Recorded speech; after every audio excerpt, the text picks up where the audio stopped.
Anyway, I wrote a poem, if you ever look at the book, page 42 is a poem called Roses and Weed. Page 43 is a poem called Choir of Daffodils. The two poems are juxtaposed, and I put them in the book in that so you could see both of them at the same time because they are so dramatically different. But they also reflect a fundamental shift in my attitude as well. And the reason for that is that my mom was an incredibly optimistic person. You couldn't come up with an event that was too terrible that she couldn't find a bright side in it. You couldn't take a more despicable girlfriend home that she wouldn't fall in love with and only see the good side of it all. In any situation, she believed that there was optimism. She loved to paint. She drew lots of acrylic paintings. Every one of us 9 kids have drawers full of her acrylic paintings, and so do her grandchildren that are there. She died of congestive heart failure in December of 2010. And before then, I was visiting her quite a bit. But in the period up to this, I wanted to give her a project to do, and I was still very focused on the fact that everything needed to be vivid. We needed to have pictures for every poem so that you could understand them much better. And I thought, well, this is great. You know, I'd worked with my mom on this a little bit before. And I said, I've got a poem, Mom, that I'd like you to try to do an acrylic for, which she would normally get very excited about. She said, well, what's the poem? And I said, it's called Roses and Weeds. She said, oh, yeah? And I said, yeah. Is it a happy poem? No, it's not, Mom. And I'll give you a bit of a flavor for it. Here's the first stanza. No, I don't want to belittle this poem too much. Roses have all departed, petals blown away, scattered across the prairie in a natural diaspora of beauty, as first winter sun turns wilting grass brown. It even gets worse, the second one's. Weeds grow in now, tough and ready as always, in newly lit spaces of barren, thorny bushes, a fretful reminder of nature's ruling hand. The next 2 stanzas get worse. So and Mom said, well, you can't write like that, Scott. You got to do something happy. And I said, Mom, I'm trying to be genuine.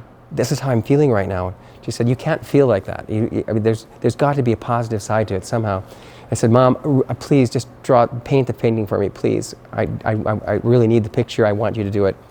So I sent her it away. It took an inordinate amount of time for my mother, because my mother usually comes back right away and gives me my painting right back. But this one took about 4 weeks.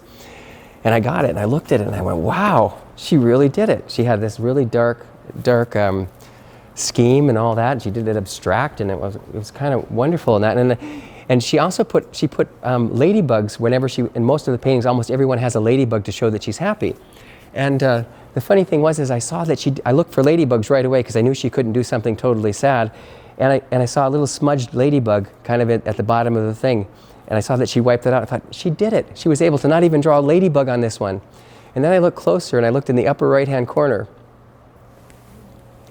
And what did I find but a Norman Rockwell scene from A Happy Christmas? You have the little guy skating on the pond with his scarf back. He's doing like this. And there's a cabin, and you can see the smoke coming out of the top, and there's probably hot chocolate inside waiting for him.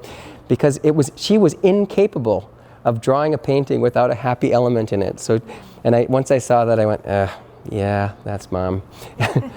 And but I decided to take that message on board.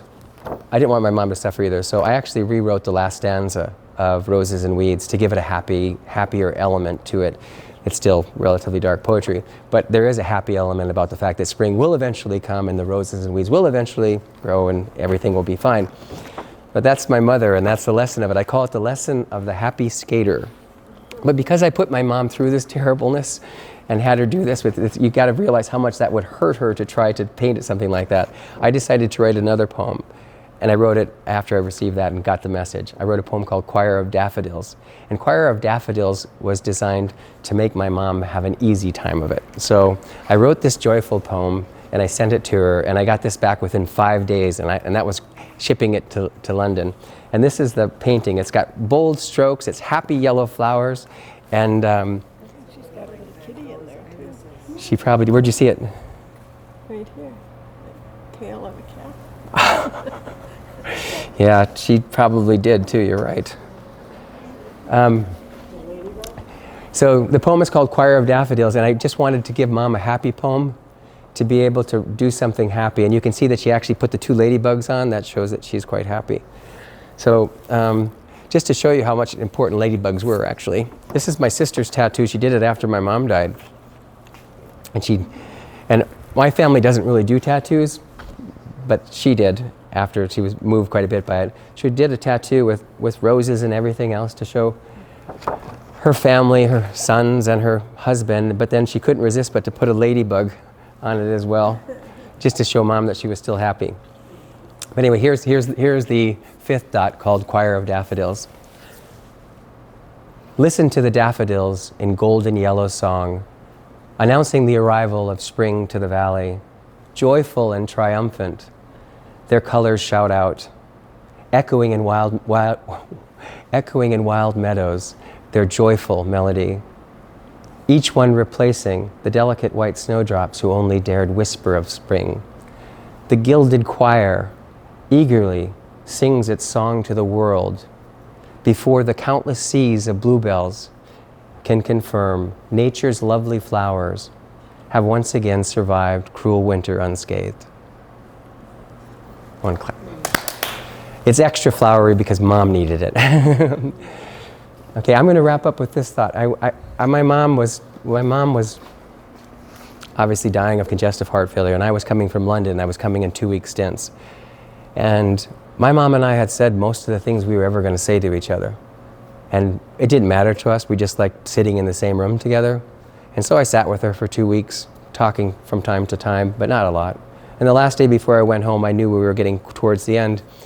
And before I left, she called me over to her bed and she said, "Scotty," and I came over and she said, "Darn it, I knew this was all going to be over way too soon." And well, I went home and I was on the plane back to London again, and I was thinking, she's trying to give me a message here. It wasn't just that, but she didn't say it remorsefully. She didn't say it with all this sadness or anything like that. She said it in a fashion that was whimsical. It was sort of like a child that was out in the playground and heard the bell ring and recess was over and they had to come inside. And I realized what she was probably trying to tell me, well, what she was definitely trying to tell me, was that go out there, Scott. There's the playground. Experience it. See all the different parts of it. Play with the other kids. Do whatever you're going to do. Because remember that one day, Scott, the bell's going to ring. Recess is going to be over. And you're going to have to come inside. Thank you. That's it. Didn't get through it that time. Yeah. Anyway, one clap. And one extra clap for my mom. Okay.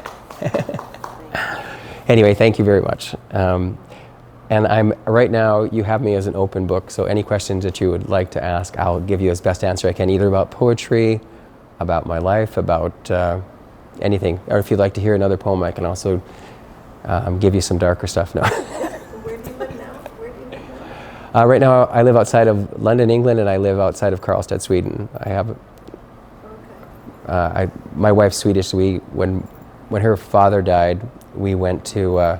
We got a house north of Karlstad, Sweden, so that her mother then could have the courage to sort of move to an apartment, because she wanted to hold on to this big house so that a family could come and everything else. And I think it's very difficult, for her to keep she was probably 70 at the time, to keep that house going, So she moved to an apartment and we got the house there. So it's been nice though, because we've had for the last 20 years, we go to Sweden. We always have gone to Sweden over Christmas and we spend the summers there. And then we have a place in the just southeast of London, which is a nice train ride into London. So I get to be plugged into that set. And it's actually quite a fun set, because if you like poetry, the UK Poetry Society it can make it so interesting.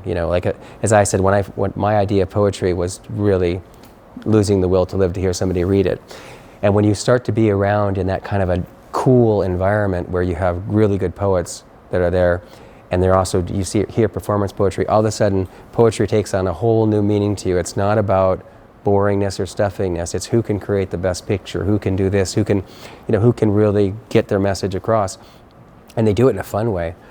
Even if you might get hit by a tomato every now and then, you go to this cafe and all of a sudden you're down in the basement, 2 lights at the front, room filled with 60 people, probably 30 of them poets, and you go at it. And it's really an experience. It makes talking to you really nice and not as stressful. But I want to pass along this to people because I think it's too easy. You know, like we don't get a huge audience for somebody that's going to read poetry, and it's not going to happen until society changes a bit. You know, I was talking to Christy Hansen about the library and talking about the idea that they could do something like a poetry slam, because kids get into it once they are a little bit more involved, if they get some credit from their teacher or something to show up for it. Because once you start to get over this idea that poetry is grim, dry, etc., and start to see the expressiveness of it and your ability, and you understand a little bit more about how it communicates to you, because I know that the part about the brain's a bit boring, but it's important to understand how the hemispheres work and how they communicate with each other, to understand why poetry, the lyrics of songs, etc., are really important, because they're communicating with a part of the brain that doesn't